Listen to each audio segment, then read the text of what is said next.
Yo, c'est Léna et on se retrouve aujourd'hui pour une vidéo bilan de 2022. Ça va être un récap qui va être à la fois artistique et surtout artistique, mais aussi personnel parce que, en tout cas dans mon cas, mon art il dépend quand même de si je vais bien ou si je vais pas bien, et je pense que c'est aussi important d'en parler. Alors je vais pas faire mois par mois, je vais plutôt faire par période de 2022. C'est un peu, voyez ça comme si 2022 c'était une saison de ma vie et que à chaque fois que je parle d'une période, c'est un épisode différent. Et c'est parti. Alors déjà, on va donner un titre à cette saison 2022. Et pour moi, justement, 2022, c'était un peu l'année de la remontada parce que en 2021, ça allait vraiment hyper mal. Je vais pas hyper m'étendre spécifiquement sur ce que j'avais parce que j'ai peur des gens sur internet. Il faut savoir que à ce moment-là, j'étais en 3e année de cinéma d'animation 2D dans une école parisienne et vraiment c'était horrible. Pas l'école hein. J'avais fait un burn-out en mai 2021 et en fait depuis septembre c'était vraiment la merde, j'allais vraiment super mal.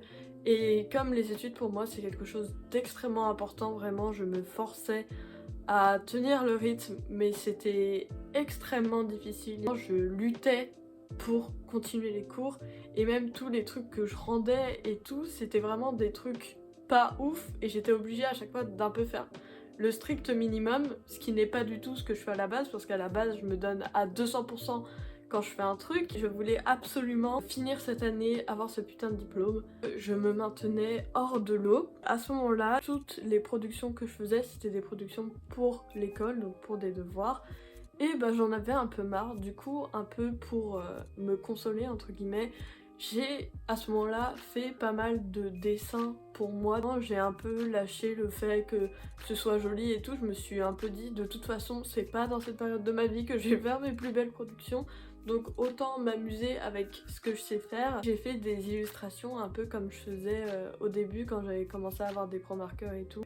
En fait j'allais vraiment mal et du coup j'arrivais pas à vraiment réfléchir à faire une illustration complète, du coup il me fallait un truc assez simple à faire et qui m'aère l'esprit, et du coup ce genre de dessin c'était parfait. Et vraiment ça m'a fait du bien de les faire et quand je les regarde encore aujourd'hui, j'ai une sorte de, je sais pas, de sentiment d'apaisement en les voyant. Et en dehors de tout ça, j'ai surtout fait donc des trucs pour l'école, donc des trucs plus en animation. Ça c'était pour moi, j'ai fait une petite animation de Granny Ball, mais comme vous voyez mes productions pour l'école, c'est pas ouf.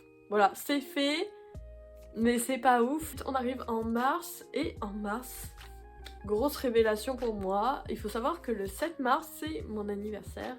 Et pour mon anniversaire, j'avais commandé un iPad Air et je l'ai eu.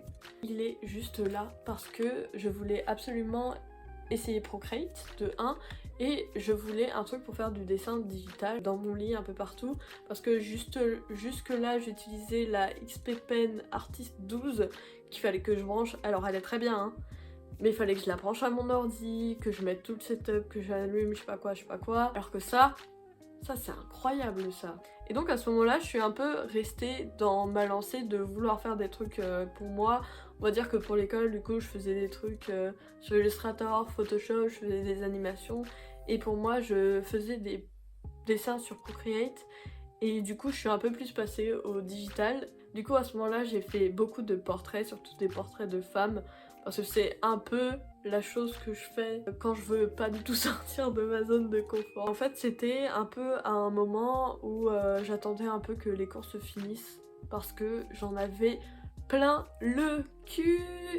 Et donc ça a duré comme ça jusqu'à fin mai, début juin, je sais plus, où j'ai passé mon oral de fin d'année.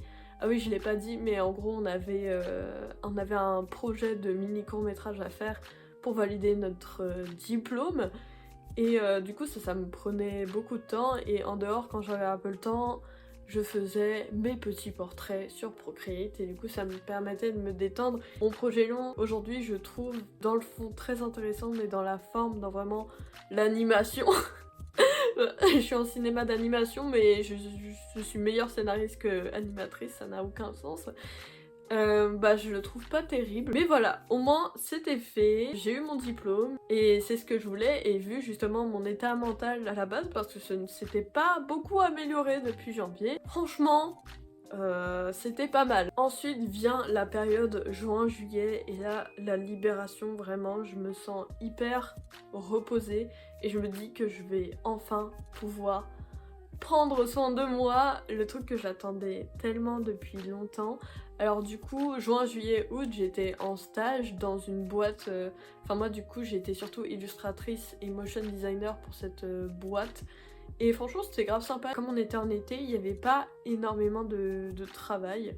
Donc j'ai aussi enfin eu le temps de faire ce que je voulais. Donc déjà de lancer cette chaîne YouTube, et j'ai commencé également à essayer de faire des illustrations plus élaborées sur Procreate, parce que comme je disais, j'utilisais surtout Procreate, on va dire, pour faire des illustrations pas très réfléchies, parce que je réfléchissais déjà trop en cours. Du coup je me suis un peu éloignée de l'animation parce que bah, j'en avais plein le cul. Et donc vient août et je pense que la plupart d'entre vous, vous me connaissez depuis cette période. Alors en fait fin juillet j'avais vraiment pas beaucoup de travail dans mon stage, en plus la plupart du temps j'étais en distanciel. Et du coup c'est là que j'ai eu l'idée de lancer mon challenge d'août.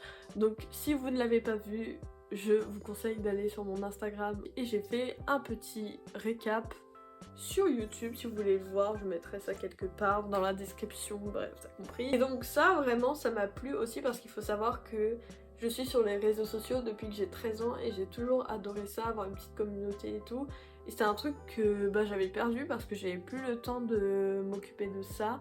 Et là, j'avais enfin le temps, du coup je me suis dit vas-y, je reprends comme ça et tout.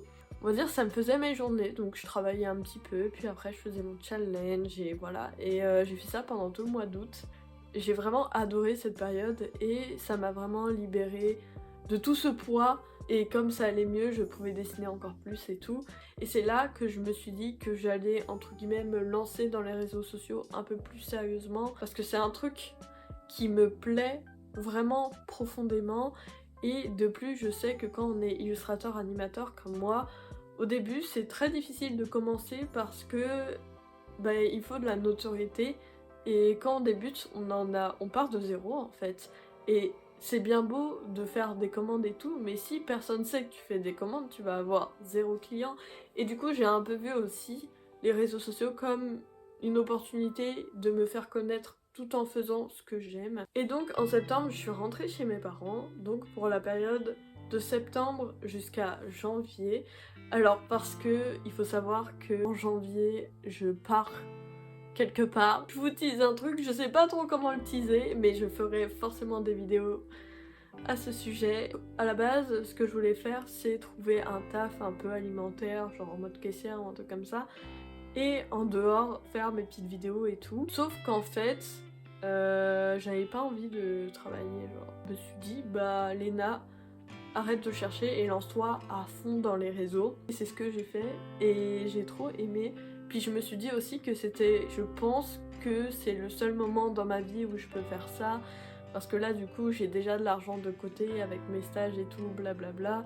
Et je suis chez mes parents, du coup je ne paye rien. Du coup, en continuant dans mon truc des réseaux sociaux, pendant quelques mois, j'ai sorti une vidéo par semaine. Beaucoup de TikTok, donc j'ai fait aussi Linktober sur TikTok et sur Instagram, qui vous a un peu moins plu, qui m'a un peu moins plu aussi à faire, donc je pense que ça s'est ressenti. J'ai fait aussi une vidéo YouTube à ce sujet, qui par contre, elle vous a beaucoup plu, ça n'a aucun sens.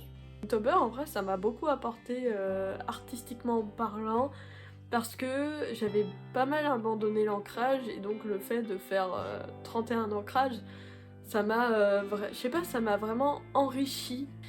Et donc là, on arrive en novembre, et donc novembre, j'ai un peu une baisse de motivation parce que bah, en soi, je fais un peu rien, je reste tout le temps dans ma chambre, je sors pas trop et tout.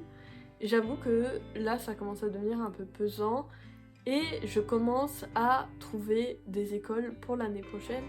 Parce que, vu mon niveau en cinéma d'animation actuellement, je pense qu'on sera tous d'accord pour dire que je n'ai pas encore le niveau pour travailler professionnellement parlant. J'ai postulé dans pas mal d'écoles, et j'étais recal. J'ai été recal beaucoup de fois. Je suis une merde.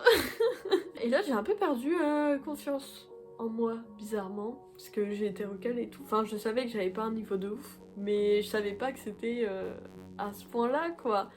Faut savoir que moi, dans la vie, ça va vous paraître hyper con. Mais je m'en souviens que j'avais une pote qui avait dit ça, et c'est à ce moment-là que je me rends compte qu'elle avait raison. C'est que moi, je suis un peu un héros de shonen dans ma vie. C'est-à-dire que quand on me fait un truc, qu'on me tacle comme ça, je vais pleurer et me mettre en PLS, ce qui n'est pas du tout héros de shonen. Mais après, je vais revenir genre hyper enragée en tapant un Super Saiyan et souvent c'est à ces moments-là que je suis plus motivée et que je progresse le plus. Bon, au final, j'ai trouvé une école, ne vous inquiétez pas, et c'est une école qui est très bien, je suis très contente qui m'ait prise. Donc au final, c'est bon, je ne suis pas nulle à chier, je suis pas bonne à jeter. C'est à ce moment-là que j'ai eu l'idée de faire sur Instagram ma 3e petite série. Donc après le challenge d'août, après l'Inktober, j'ai fait le sketchbook de décembre. Sachez que j'ai adoré faire cette série.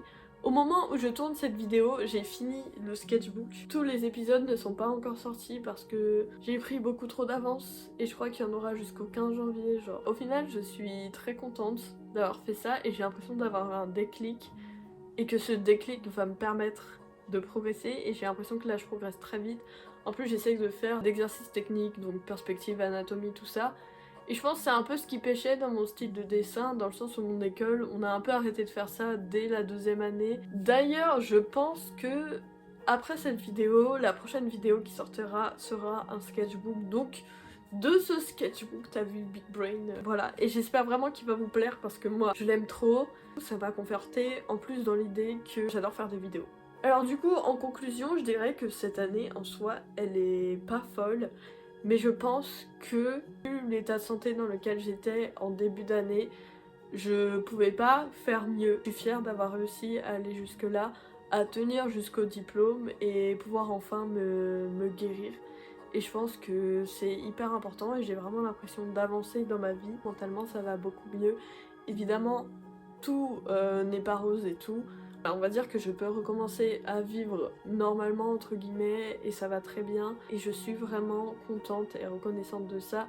J'ai enfin appris à prendre un petit peu soin de moi, ce qui n'était pas tâche facile. Sinon, au niveau du style de dessin, j'avoue que c'est un peu compliqué de juger son propre style. La sensation d'avoir progressé et j'ai l'impression vraiment d'être dans une bonne énergie et que j'ai vraiment l'impression d'être sur la bonne voie. Voilà, donc j'espère pouvoir continuer sur cette lancée-là. Et puis je me dis que justement je re-rentre qu'à l'école qu'en septembre. Donc ça veut dire que là j'ai encore 9 mois pour m'entraîner à dessiner et ça c'est vachement bien. Et puis comme je disais, il se passe un truc de ouf bientôt, donc le 8 janvier, truc de ouf, j'ai trop hâte. C'est déjà la fin de cette vidéo, j'espère sincèrement que cette vidéo vous a plu. Moi j'ai grave kiffé la faire, j'avais l'impression que ça faisait 1 milliard d'années que j'avais pas fait de vidéo face cam et pourtant qu'est-ce que je kiffe ça, qu'est-ce que je kiffe me regarder parler. Et je vous souhaite d'ailleurs un joyeux nouvel an, joyeux 2023. J'espère que 2023 sera une très bonne année pour vous. Je vous souhaite plein de bonheur pour 2023 et pour toutes les autres années qui viennent. Moi je me souhaite également plein de bonheur parce qu'il faut pas oublier moi-même dans l'équation. Et j'espère sincèrement que cette vidéo vous a plu. J'ai hâte de regarder cette vidéo dans 5 ans et me dire putain mais qu'est-ce que j'étais con. Si vous avez kiffé cette vidéo, je vous invite à me rejoindre sur mes autres réseaux qui s'affichent juste là ou là, je ne sais pas. Et moi je vous fais des gros bisous et je vous dis à l'année prochaine.